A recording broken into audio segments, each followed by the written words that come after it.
Bonjour mesdames et messieurs, in this episode I show you how to retouch a long exposure photography in color.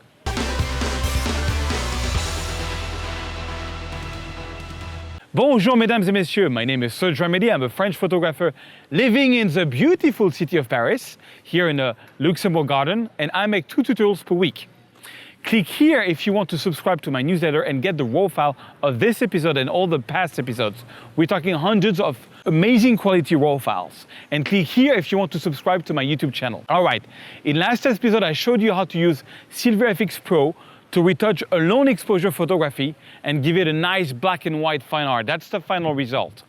This week, I'm going to take you to Normandy and I try to shoot a lighthouse using long exposure techniques like an ND1000 filter and retouching this time in color. And there's some little tricks I want to show you about color depths and making the photo pop. That's the final result. Let me show you this to you right now. All right, before we get started with the tutorial, just a couple of things. I've had a couple of questions about what is the complete package. The complete package is all the course I have ever done. It's $1,270 worth of training that we give away for $340. It's the best deal you can ever get. And now, this does not include courses which are made by other authors than me. It's only my courses. And if you buy the complete package, then you can, and only if you buy the complete package, you can get, you'll get a special link where you can, for $20 per month, you will get all my other courses that I will ever do. Not other people's courses, just my courses, but it's not as streaming like other web services, but as a complete download, okay?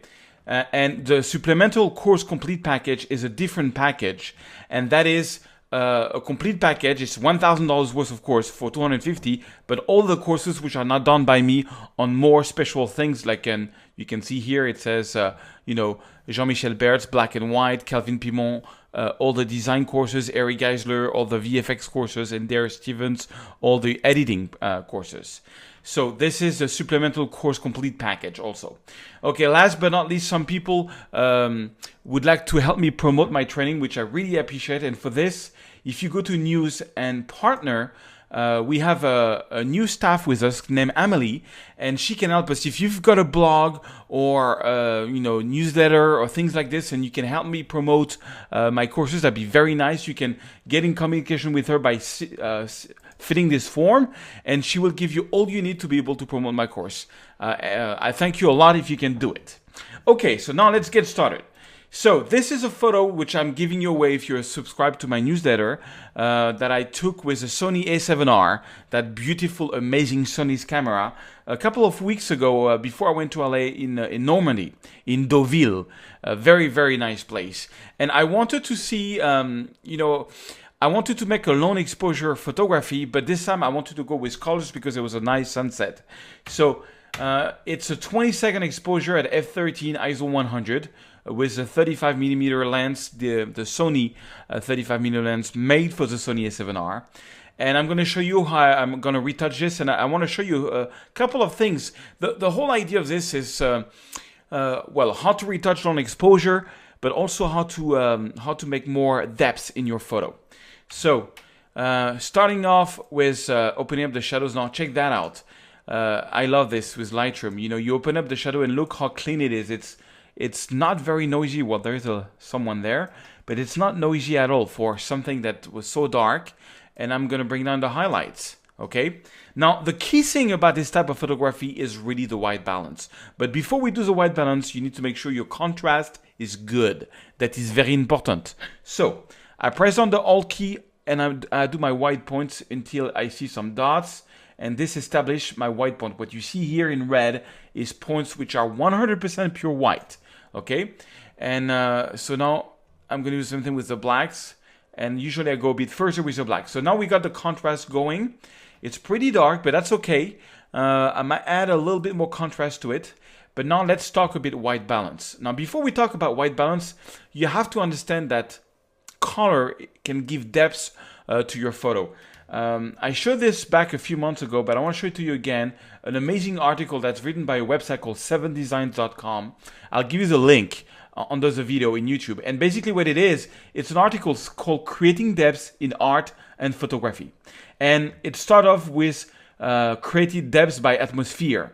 You can see, and they give some examples, amazing examples where atmosphere is creating the depths, where you have, you see how this is very light, like if there is fog and rays of light. In here there's a lot more colors, so this is desaturated, this is very saturated, that creates depths.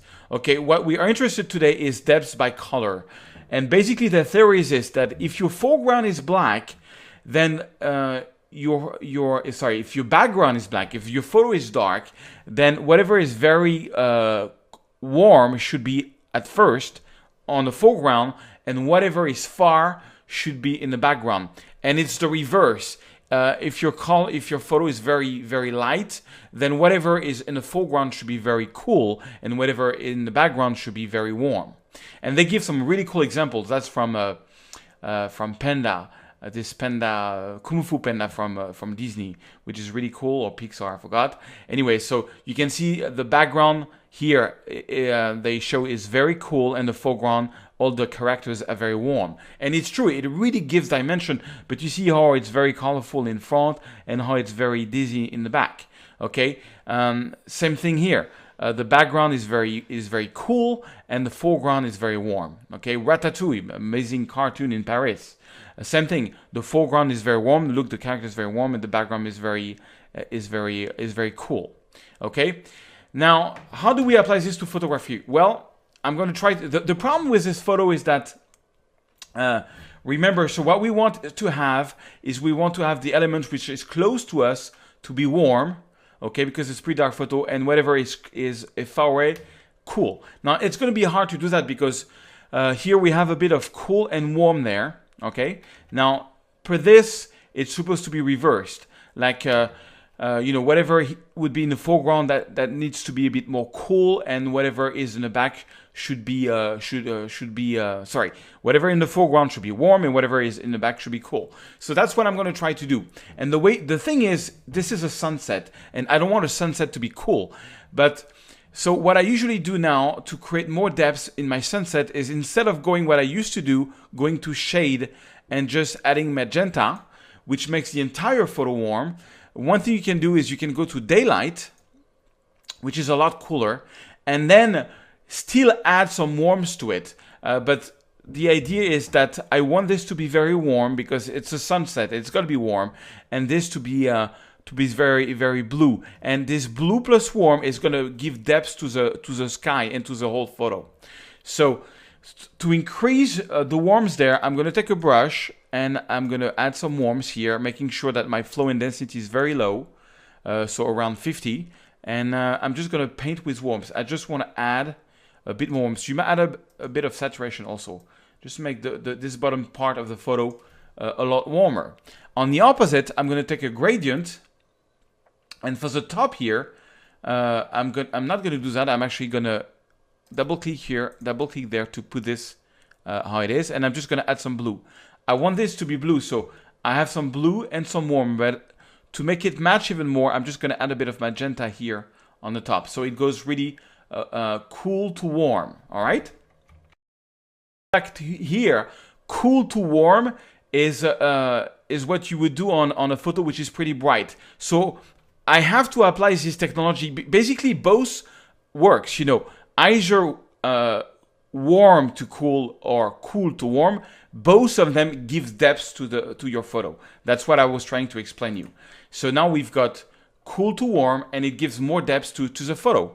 Okay. Usually when I've done that, I add a little bit of magenta overall to the photo, just to make it even nicer. So now we have given depth using colors.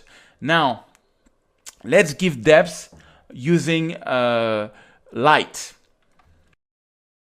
So how do we do that? Well, let's take a brush. Let's make this brush on exposure. And what I want to do here is I want to add a little bit of light here. So I'm going to boost the exposure and get my flow and density to be about 2/3, like around 76. And I'm just going to make this a bit brighter because I want to, went the other way around. And I want to make this a bit brighter. so that the eye is drawn, within that wooden bridge to the this beautiful phare that we have there. Okay, I'm gonna add a bit of light, maybe just a little bit there. Okay, make a new brush. So sometimes you can just do 2 passes on it, so that you have a better, a little better, gradient. Okay, now I want to add some reflection in the water, so I'm going to click on New. And basically, what I'm trying to do is really direct the eyes of the viewer using the brushes. Now, I want the viewer to go there. I want to add some atmosphere there, some haze a little bit in the background. So I'm painting in the background. Oops. Okay, let me paint again here. I'm painting a little bit in the background, and maybe a bit more white, just to get the viewer to look inside of the photo even more. And let's add a new brush. Maybe just add a bit of more reflection in the water, like this. Okay, like this.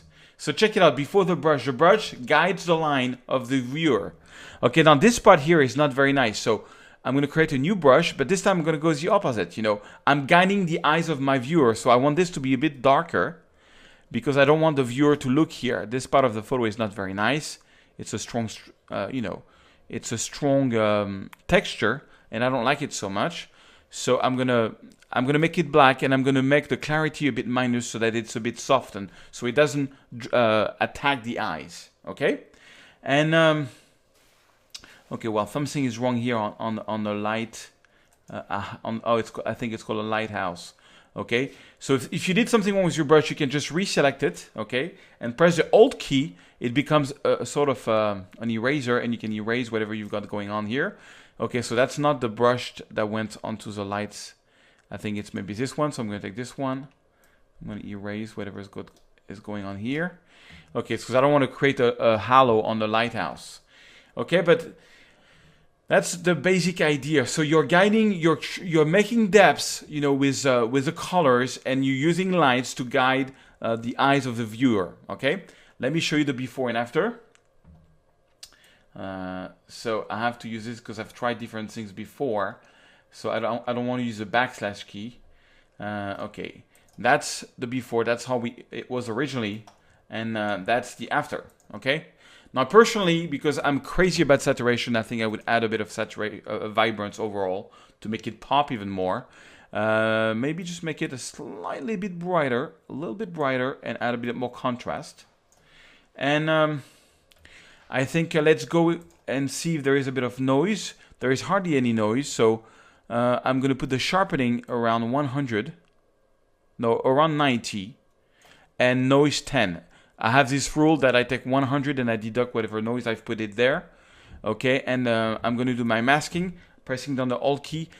I'm masking my sharpening. Anything which is black is not going to get sharpened. I don't want to sharpen the sky, the clouds, or anything. So that's pretty cool. And now let's do the profile correction and remove chromatic aberration, and let's do auto upright to make this even more straight. Okay, then let's take the crop tool to make sure the horizon is straight. So I'm going to take the angle. I think the horizon is not quite straight. I'm really a specialist of making my horizon line not very straight. People always comment, "Oh, your horizon is not straight." Okay, that's pretty cool. And I think I'm going to add on this one, a couple of gradients. I want to close the photo now. Not that I like it, so I'm going to make a little gradient down here to darken the bottom of the photo. Okay, just a little bit, maybe a bit more. And I'm going to do the same thing here on top. I want to darken the top of the photo. It's just, it just gets the eyes of the viewer even more inside. Okay, and I could go into Photoshop and take that out, but I'm going to leave it for now. I just wanted to show you really this tricks of color depths and using the brushes.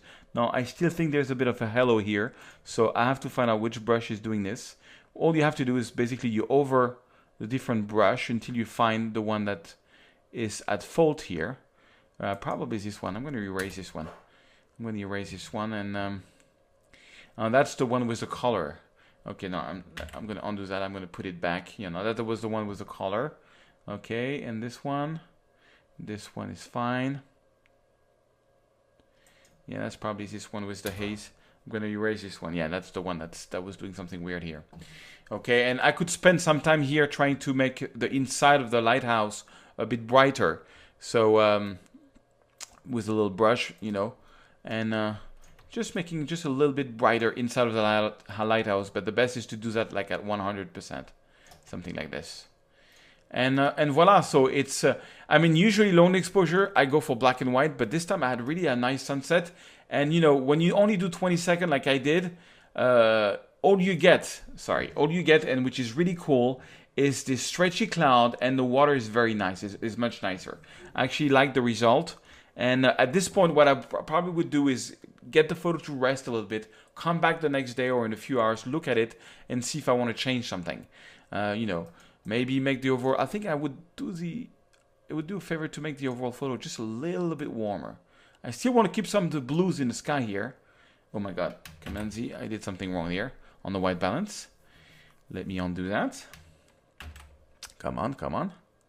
Voila, I just wanted to maybe just make it a little bit warmer. I still want to keep some of the blues in the sky because I want to get that color depth. Just maybe warm it up a little bit more and add a bit of saturation just to be crazy, you know. I love sunsets which are crazy and they work very well on 500px. Okay, anyways, give it a try. It's try to make more depth in your sunsets and see if it works for you. Anyways, so back to me. All right, I hope you liked this episode and I will see you in the next episode. Au revoir.